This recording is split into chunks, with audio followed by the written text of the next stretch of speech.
It's midnight. These are the headlines. The President of the Republic, Abdelmajid Tebboune, chaired a meeting of the Council of Ministers devoted to a bill on waqfs and presentations on several sectors.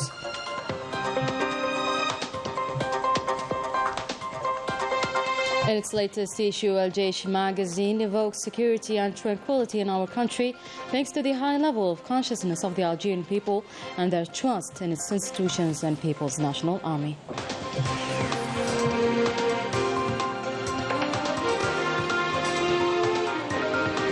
Our beloved ones are coming home for Eid al-Iftar. We spotted all the atmosphere alongside the facilitations granted to them for an easy journey. The world celebrates the Health Day while Gaza is bleeding. WHO's officials are warning of serious infectious diseases at a time when hospitals aren't even operational. All right, welcome back. First of all, the President of the Republic, Abdelmajid Tebboune, Supreme Commander of the Armed Forces, Minister of National Defense, chaired the meeting of the Council of Ministers devoted to a bill on waqfs and presentations on the progress of renewable energy development, the updating of the smartphone field and green dam. Full statement of the Presidency with Rani al-Bahri. After the opening of the session by the President of the Republic, then listening to the agenda and the presentation of the Prime Minister on the activity of the government over the last 2 weeks, the head of state ordered the postponement of the bill relating to waqfs in order to deepen and enrich it in accordance with the new rules governing this sector. The President of the Republic noted with satisfaction the progress recorded in the digitalization process of several sectors, calling for more interaction, coordination between ministries, particularly in the aspect linked to the economic policy adopted. The head of state also underlined the importance of deploying more efforts in the implementation of directives aimed at accelerating digitalization. The President of the Republic underlined the importance of developing renewable energies, taking into account technological mechanisms and capacities to achieve an energy transition, studied in every detail, taking into account the supreme interests of the state and the importance of existing energies. The President of the Republic has ordered the development of specifications for assembly projects and assembly of mobile phones in Algeria. He instructed the government in the field of smartphones to encourage investment by integrating young specialized Algerian skills to develop their experience and expertise in the field through partnerships with local operators or foreigners. The President also ordered the development of special specifications for the process of building the Green Dam and the creation of businesses launched and managed by young people operating in the field of afforestation, irrigation, maintenance and operation monitoring. Algeria stands today as an oasis of security and tranquility, despite the numerous attempts to undermine its cohesion and unity, and which requires the combined efforts of everyone to unify the ranks, as emphasized by Al-Jaish magazine in its latest issue. Algeria is an oasis of security and tranquility, despite the many vain attempts to undermine its cohesion and unity, stresses the editorial in the April issue of Al-Jaish, which points out that only Algerian people's high level of awareness and their confidence in their institutions and their army can meet these challenges. The magazine recalls the message of the President of the Republic, who, on the occasion of Victory Day, stated that the current situation requires a concerted effort to unite the ranks, strengthen the interior front, and prioritize issues from national strategic perspective, starting from assuming the full responsibility in the face of the challenges facing our country, the first of which is the need to maintain the board collective contribution to preserving the stability enjoyed by the Algerian people in an environment marked by complex conflicts, struggles and polarizations. The editorial also points out that Algeria is preparing to hold early presidential elections in 5 months, in a climate of sustained dynamism in various fields, stressing that it is no exaggeration to say that the new Algeria is on course to win the economic race, according to numerous indicators. The editorial also points out that the country continues to maintain a strong presence on the international stage as a force for peace and stability, notably through its support for just causes, particularly in Palestine and Western Sahara. The magazine recalls Algeria's efforts were crowned on 25th March by the adoption by the United Nations Security Council as a resolution calling for an immediate ceasefire in Gaza. The magazine notes, adding that this historical resolution constitutes a precedent in the history of the Security Council and testifies to the effectiveness of Algerian diplomacy and its mastery of the United Nations Ukraine, particularly since the beginning of its term as a non-permanent member of the Council.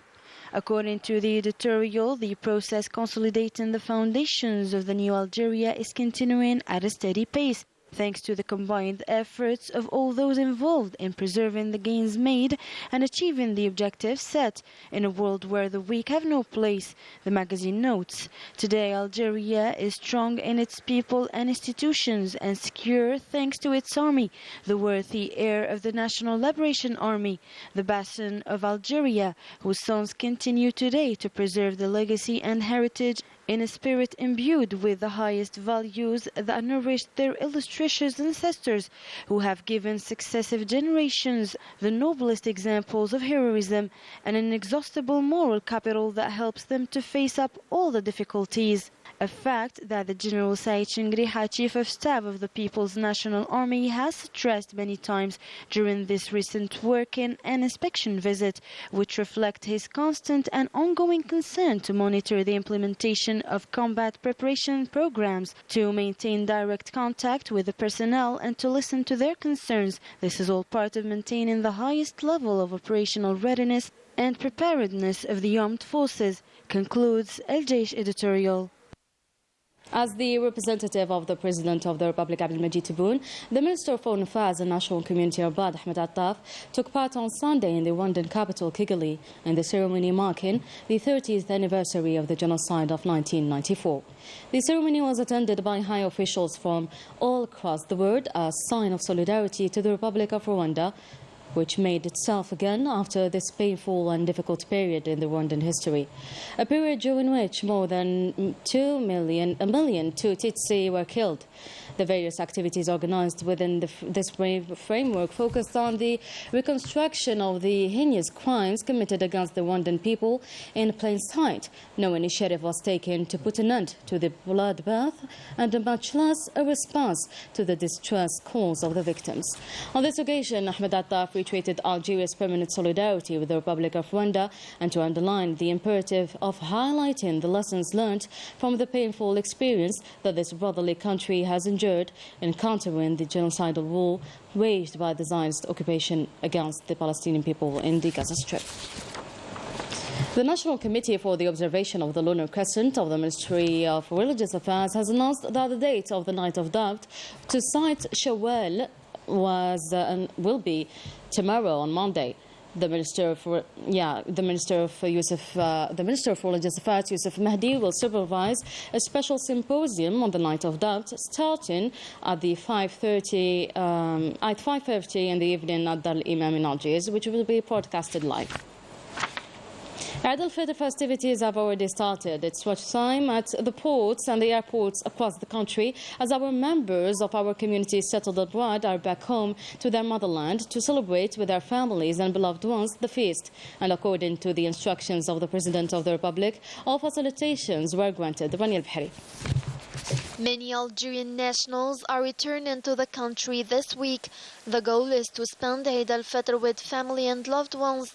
The ports and the airports on the national territory are mobilized for the smooth running of operations, according to the instructions of the head of state, Abdelmajid Tebboune.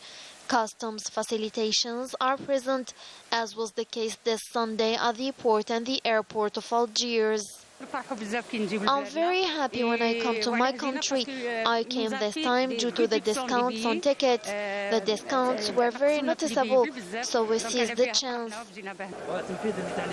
We provided several facilities, the first of which consists of exploiting all available capabilities at the level of Algiers port to open 3 parking lots. In addition, we have given instructions to the agents in the field to provide all facilities, especially families, the elderly and the sick people. In implementation of the instructions of the President of the Republic, the company made discounts of 50% for the Algerian community so that they could spend the Eid holidays with family and loved ones. The same atmosphere prevailed in Houari Boumediene airports in Algiers, measures that will enable the largest possible number of our nationals to spend Eid among their family. We came to our country to spend Eid with our families and loved ones. We are very happy. Our goal is to open all the airport in order to facilitate transit for all our national community residing abroad. Measures that will enable the largest possible number of Algerian community residing abroad to spend Eid al-Fitr with their families in their homeland. And on April 7th, we mark the World Health Day. The right to health is one of the most important and fundamental rights, as everyone, everywhere, should have access to quality health services, education and information, as well as safe drinking water, clean air, good nutrition, just to name few. But in Gaza, the situation is different. The Health Day is completely different. Even though the theme of this year is My Health, My Right, Gaza's health system is hanging by a thread. The World Health Organization's spokeswoman, Margaret Harris, said on Sunday that infectious diseases rates were increasing in the Gaza Strip. She also stressed that at least 15 malnourished children arrived at Camel Adwan Hospital in northern Gaza every day, while the hospital is struggling to provide services due to the lack of water, food and sanitation, as well as technical equipment. While recalling that the Ministry of Health in Gaza had recorded 31 death cases, including 27 children, due to malnutrition. Concerning the situation at Shifa Hospital, the spokesperson stressed that the loss of this health facility was a complete disaster for the health of thousands of Palestinians whose lives depend on.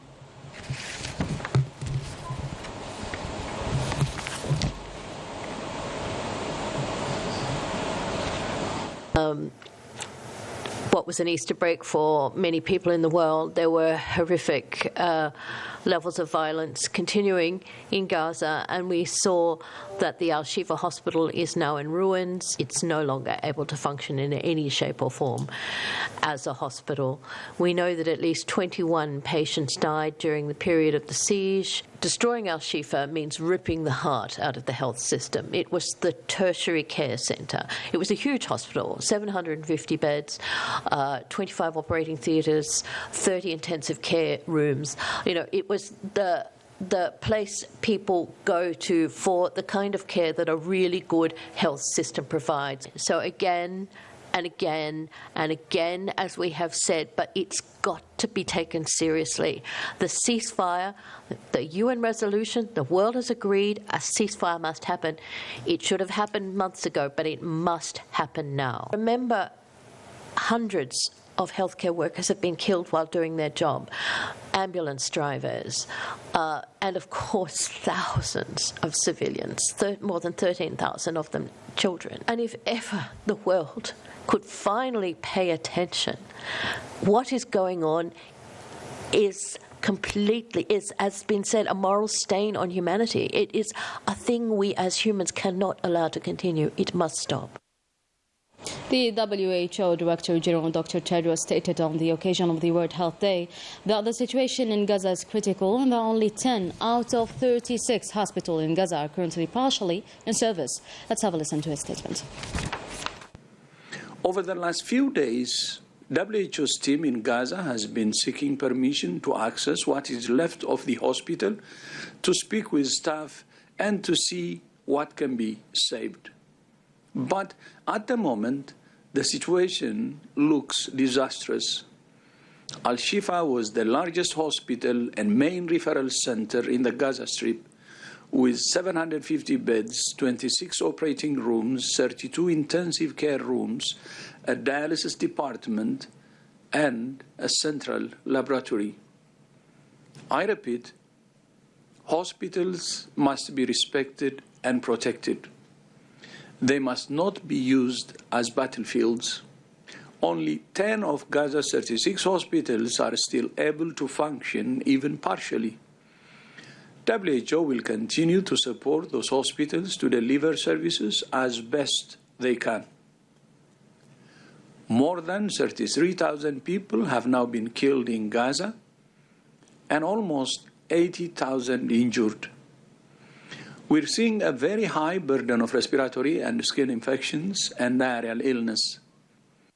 And for more details about the sanitary situation in Gaza, Najah Tayyar with the updates. The ongoing Zionist attacks on Gaza are heavily affecting the Palestinians, who are now mostly displaced from their homes and living in overcrowded conditions with insufficient access to water, sanitation and food, and health services have been considerably disrupted, with only 10 from 36 hospitals are now partially operational. Gaza's situation today is worse than expected. In addition to the continuous attacks, victims' health experts suggest that infectious diseases would be the main cause of excess deaths, with 1,520 total infectious disease excess deaths without epidemics and 6,550 including epidemics. The latest analysis from the Integrated Food Security Phase Classification Partnership released today warns that the situation in Gaza is catastrophic, with northern Gaza facing imminent famine and the rest of the strip at risk as well. This announcement reflects the dire situation that the people of Gaza are facing, said the World Health Organization Director General Tedros Adhanom Ghebreyesus. Without a significant and immediate increase in deliveries of food, water and other essential supplies, conditions will continue deteriorating. Everyday adults are reducing their meals so that children can eat. Children who are dying from the combined effects of malnutrition and disease. This phase is not only affecting these children, but the health and well-being of an entire future generations. Once again, Moroccan people invaded peacefully the streets in the biggest cities of the country to denounce the normalization of the Maghzen with a Zionist entity considered as a betrayal towards the Palestinian people. Yasir Hamdi.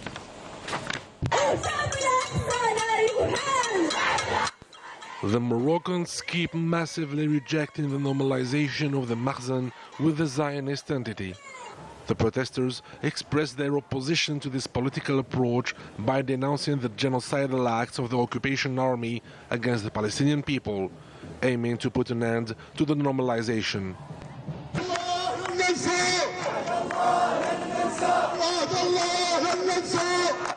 Normalization is a scam and not occupation.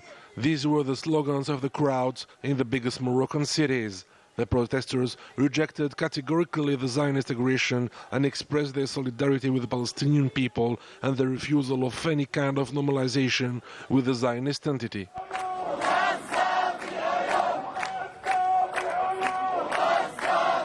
The aim of the protestations was not just the denunciation of the normalization with the Zionist entity. The Moroccans reject the Maghzen policy and the rising cost of living. Despite their peaceful nature, these protests were repressed. It's not the first time that the population expresses its concerns and faces a brutal response of the Moroccan authorities. But the protesters don't give up and do their best to make their voices heard to outcome the socio-economic and political challenges they're facing. All right, that was it for today's news. Thank you so much for watching. I'll see you tomorrow.